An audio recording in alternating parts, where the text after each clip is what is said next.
I remember going over convincing our team, or others, to convincing us that we should be providing for loan guarantees. And I went over, for, I guess, the 12th, 13th time to Kyiv, and I was supposed to announce that there was another $1 billion loan guarantee.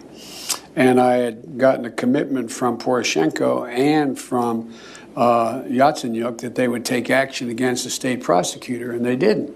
So they said they were walking out to press conference. I said, no, I said, we're not going to give you the $1 billion. They said, you have no authority. You're not the president. The president said. I said, call him. I said, I'm telling you, you're not getting the $1 billion. I said, you're not getting the $1 billion. I'm going to be leaving here. And I think it was, 6 hours? I said, I'm leaving in 6 hours. If the prosecutor's not fired, you're not getting the money. Well, son of a bitch. Got fired. And they put in place someone who was solid at the time. Why were you fired from your position by President Poroshenko?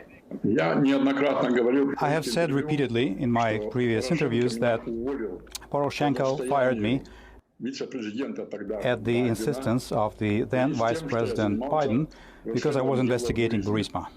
So did President Poroshenko tell you that he wanted you to stay on the job, but there was pressure from Vice President Biden? You understood me correctly. This is how it was. There were no complaints whatsoever, no problems with how I was performing at my job. But because pressure was repeatedly put on President Poroshenko, that is what ended up in him firing me. What are your thoughts when you saw the tape of Vice President Biden speaking to the Council on Foreign Relations, saying you had 6 hours to fire you or you're not going to get the $1 billion? Not only the position of President Poroshenko, the office of President Poroshenko was humiliated, but the entire country of Ukraine was humiliated. And I developed a very firm understanding of the fact that the Vice President was only acting in his own interests. He, generally speaking, handled Ukraine like it was his own backyard. He would put people that were suitable for him, he would arrange for them to be put in certain positions. Why were you looking into Burisma? The reason I oversaw the Burisma case was because I was the Prosecutor General. Burisma was an ordinary case.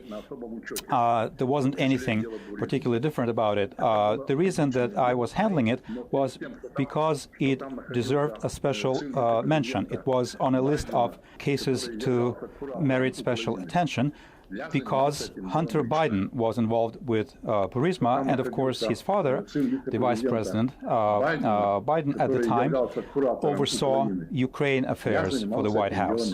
This is why. Understood. Do you believe they were up to no good? Were they up to doing something corrupt with Burisma? Was the company of Burisma corrupt, as been alleged, which since has been disbanded?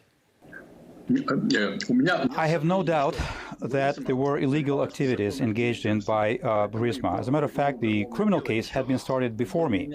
It continued to expand, and Zlochevsky, who at the time held the post of minister and was the founder and CEO of Burisma, started bringing in people who could provide protection for him. Hunter Biden was among them. And the corruption network expanded as a result. So, yes, to answer your question, there's no doubt in my mind that Burisma was engaged in illegal activities. Devin Archer said you were a threat to Burisma. Do you agree? Yes. Yes, I agree. Why? Because you were going to find out what they were up to? Because he understood, and so did Vice President Biden, that had I continued to oversee the Burisma investigation, we would have found the facts about the corrupt activities that they were engaging in, that included both Hunter Biden and Devin Archer and others. What corrupt activities did you suspect they were engaged in?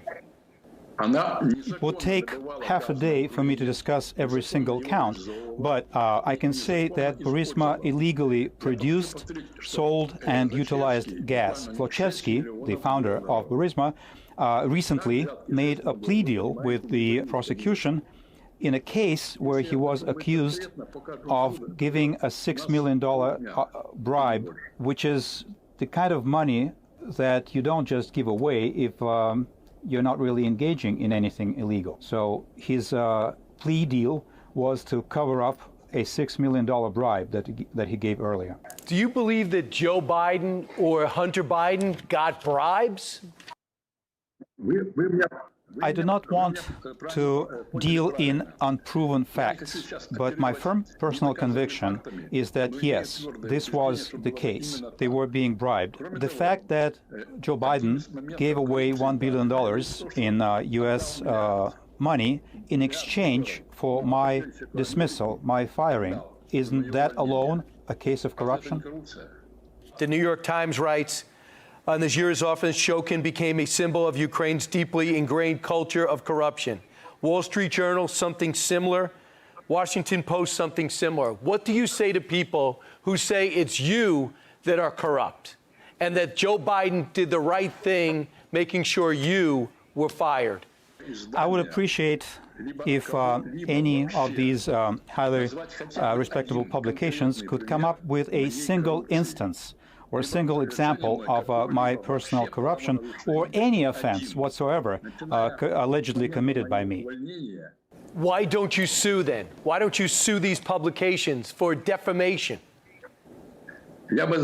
I would gladly do that, but suing somebody costs money, and I simply don't have the money to do that because I'm a retiree and my monthly pension constitutes the equivalent of $800. Has this damaged America's reputation in Ukraine? There is no doubt that his actions have damaged the U.S. reputation in Ukraine. It is public knowledge.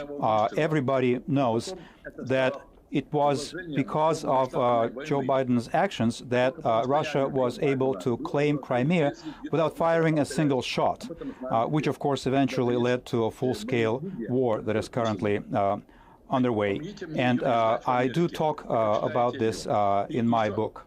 But yes, the damage has been done, definitely. I have long been concerned about my personal safety and security. And I've already died technically twice as I was poisoned with mercury. Viktor Shokin, thank you so much. Appreciate your time. Look forward to reading your